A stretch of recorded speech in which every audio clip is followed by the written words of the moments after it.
Hello Lizzie, thanks for coming in. Hi Mike. You're going to tell us a little bit about your polymer clay workshops and taster sessions, but Yes. I thought it might be useful if you tell us a little bit about how you got into polymer clay first, because it's quite home doable, it's home friendly, isn't it? Yes, and that's how you got started? Yes, yeah. So, serial crafter right from knee high, and done all sorts of things over the years. I first came across polymer clay probably when I was a teenager and made pen toppers and beads and buttons. But it wasn't until I had children that I rediscovered polymer clay. When my kids were babies, I would crochet little outfits for them, and I was scrabbling through my button tin looking for nice buttons to go with their little outfits. And of course I came across the buttons I made when I was a teenager, and I was like, oh, of course I can make my buttons, I can make anything to match any outfit. So that really kind of sparked my interest again in polymer clay. And unfortunately the knitting needles and the crochet hooks got thrown out because I just got absolutely mesmerised by rediscovering polymer clay and its versatility. So now you're going to be sharing with other people what you've discovered about polymer clay, and you've got some taster sessions set up and some 5-week courses set up. And the taster sessions run throughout the year, so they're going to be seasonal. Have I understood you right? Yes. Okay. Yeah. Could you tell us a little bit about what some of the examples? We're not going to be able to talk about everything that people could make, but if you could talk about a couple of the examples and how they came to be, that would be really helpful. Yes, yeah. So for the taster sessions, we can learn some basic polymer clay techniques and use those to make things like these really colourful brooches. You want a close-up of that? Have a look at that. Yeah, that's brilliant. Yeah, I can see that. So, it looks really pretty, it looks complicated, but actually it isn't at all complicated. It's just about learning the individual techniques and then combining them together. So, and then you can use these in all sorts of other different projects.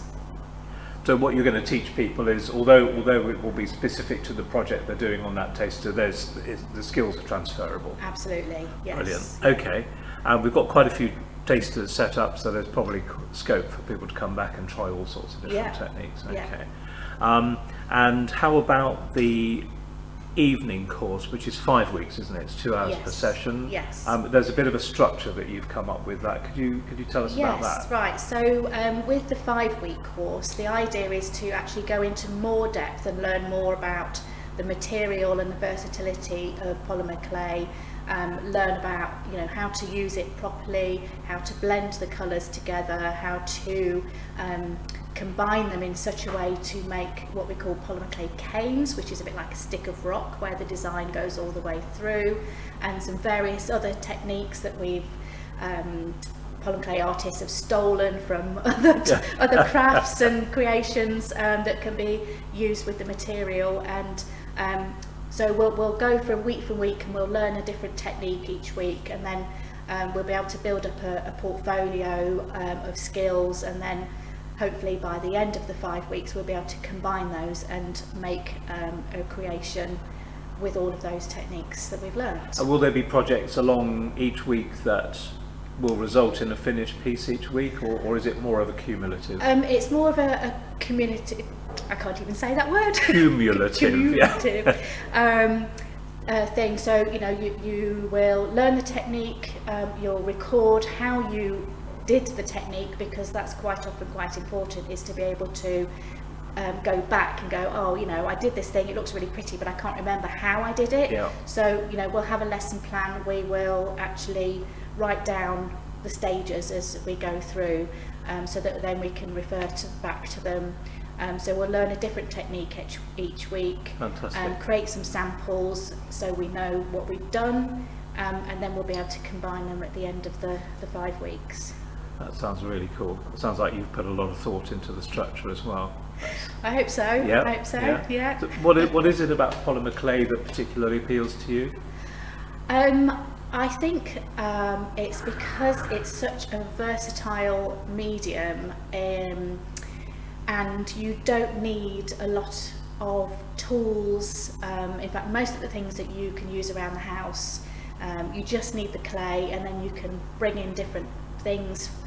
You know, so you don't need special rollers. You can use a rolling pin, you can use a wine bottle. I prefer the empty ones, like to drink them first. You know, cutters, and you can find all sorts of things, you know, that you can use as textures, just by rummaging through the kitchen drawers, or, you know, if you are a crafter, you've probably got things that you can use already. You don't need a special kiln or oven. You can use a domestic oven. It cures at low temperature.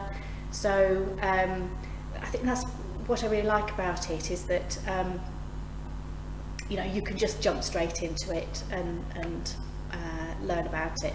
And everything from polymer painting to sculpture and jewellery, it's a fantastic medium. I think more people need to know about it. It sounds very accessible.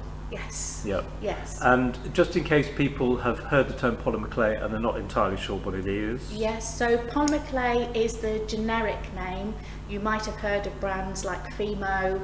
Yeah, Fimo's the one I know. Yes, yeah, Fimo is probably the most well known in the UK. It's actually been around for 50 years. It's been around. It seems like a relatively new medium. You might see, you know, if you're into Wallace and Gromit, they use a clay that doesn't cure, but it's, you know, it's the same type of material. Right. That they use. People call it plasticine. It's not plasticine. No. Because plasticine can never be made solid, can it? No, Never no, be made rigid, and you know if you put the wrong thing in the oven, because you just end up with a puddle on the bottom. Yeah. So we've got taster sessions set up at different times of the year. So could you give us an idea of some of the themes for the taster sessions? Well, I've got on my notes here, we've got the brooch and the beads and the buttons. Yes. What about towards Christmas, for example? Yeah, at Christmas, you know, we can. I haven't got an example here, but I've done like a little Christmas pudding brooch. They're quite fun, and then you can have matching earrings that go along with that.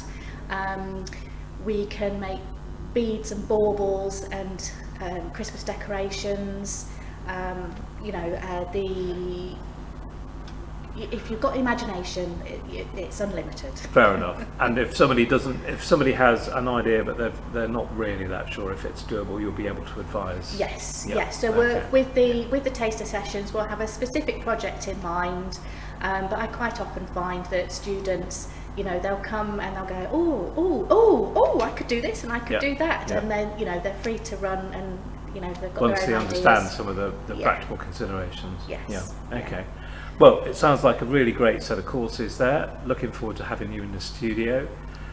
When people are, if they like the sound of what you're suggesting, folks can go to the website vitreus-arts.co.uk/classes and book, or of course call into the studio, ask questions and book in person as well. Brilliant. I think that probably answers all of the obvious questions. Thanks very much, Lizzie. Thank you very much for inviting me along. Brilliant. Cheers.